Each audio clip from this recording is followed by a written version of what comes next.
Oh, you're really going to take a guy who could barely play 20 snaps in the top 20 of the draft? That seems ridiculous. Who would take a defensive tackle that high? Wait till he gets to Denver. He's going to gas out in 2 plays. Well, that's what seems to be the narrative out there about Jordan Davis.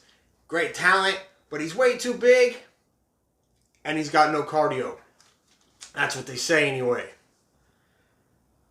But I want to ask, is there a false narrative about Jordan Davis?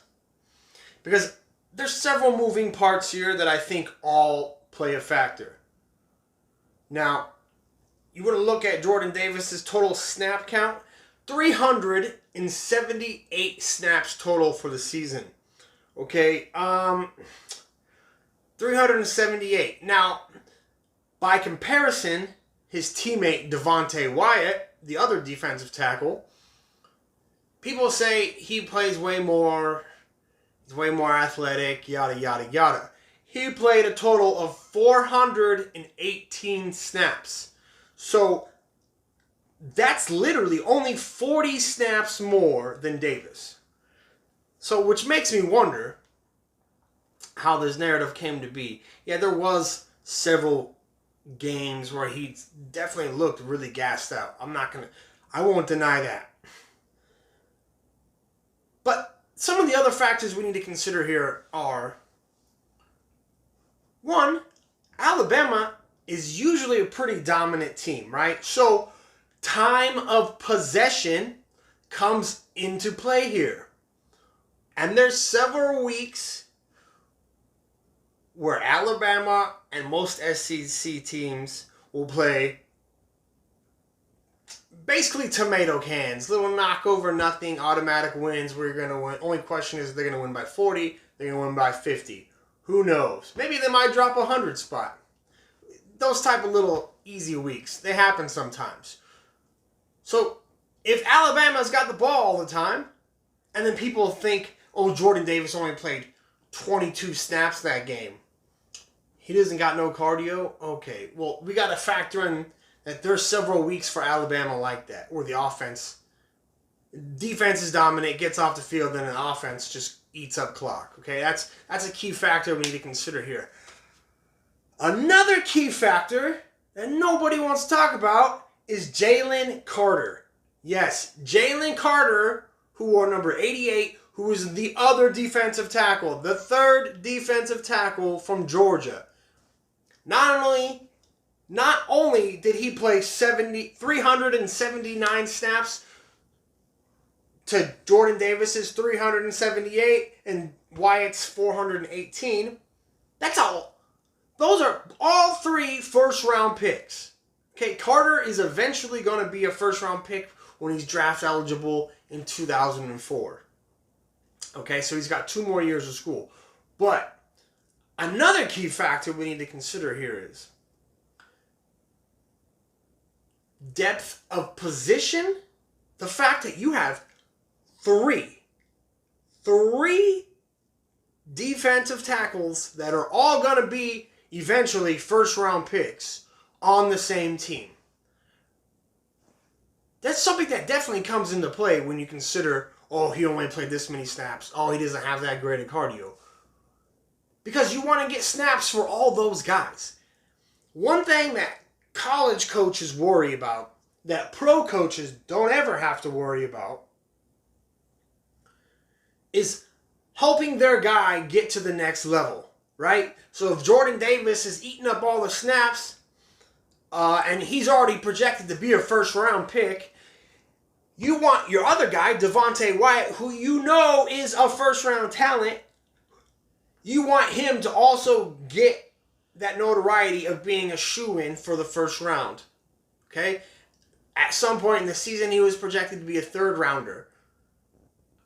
I don't know this for sure, but maybe there's a correlation in when his snap count started going up and Davis's started going down. Because you want to kind of, if one guy's already a for sure first-round pick, you want to help propel the other guy to get that same label if it's possible. So why wouldn't you? And then you factor in, there's a third guy who's still got a couple more years of eligibility.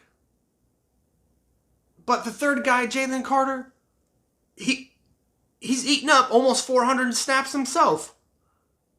And Davis and Wyatt are leaving in the draft, so you want Carter to be able to fill in and be as experienced as possible, so you're not leaning on guys going into the next season with very little experience. So all things perfectly well balanced here. This time of possession comes into play, okay? Depth of position. 3 first-round picks, all at defensive tackle for Georgia, come into play. And coaches trying to prop other guys up to get their draft stock up comes into play. All right, let's take a little bit closer look at the numbers. Devonte Wyatt, like I said earlier, 418 total snaps. He had 8 games in which he played 30 snaps or more. He had 6 games in which he played 35 snaps or more. And then he had 2 games in which he played 40 snaps or more, one of them being the national championship game. Now, for comparison's sake, here's Jordan Davis's number. Only 40 snaps total less again, 378. He had over 30 snaps in a game 5 times. He had over 35 snaps 3 times, and the same as Devonte Wyatt, he had over 40 snaps in a game 2 separate times, 48 in the national championship. 48 in the national championship, that's a big stage. That means a guy's willing to step up, and he's got the motor to play that many snaps when need be, which when you come to the NFL, you don't got to worry about your teammates getting drafted high too. So you can plug and play, and then my thought is he's going to give you 30 to 35 snaps each week if you ask him to. Now, I'm not saying they're going to ask him to, but if that's the case, I bet you they could. Especially by mid-season. Knock on wood, apparently not with injury, but let's hope not. Everyone stays healthy, Yeah. And we had Jalen Carter. Jalen Carter also went over 40 snaps once and also went over 35 snaps another 3 times. That was a carousel of defensive tackles there. And it worked for them, just like it worked for the 2019 49ers, who I hate to always keep referencing, but defensive line. Even go back farther than that, 2017 with Jacksonville, a.k.a. Saxonville. Just a constant rotation of defensive line. So adding someone like Jordan Davis or Devonte Wyatt, whatever, even though you already signed Sebastian Joseph Day, is okay. Don't worry about the cardio. That very well might be a false narrative. The snap count, that's very justifiable. I just explained it. Sebastian Joseph Day, I love that signing. But he's coming off an injury. He only played 7 games last year. Austin Johnson is a run-stopping specialist who's probably best suited in certain situations as a rotational piece. And then you got the invisible man, Jerry Tillery, who I would like to try to bury him on the depth chart as much as possible. He's only got 1 more year on his contract. You know they're not going to pick up an option. He's gone. So might as well bring in the other guy now. Okay? They play a lot of 3 defensive tackle sets. Staley does. Also, at times, he'll play a lot of 3 defensive end sets. Again, you want a stable of guys all along that front 7. Anywhere on the defense, really, to be honest. So yeah, it's a curious question to ask. Is all the talk of Jordan Davis having no cardio unfair? If you consider all these factors. I want to know your opinion. Drop a comment. Let me know. Follow me on social media. At The Bolt Bible, obviously. And like the YouTube channel. Subscribe. Yeah, feel free to DM me if you want any other topics discussed. And I'm all ears. Thank you guys for listening.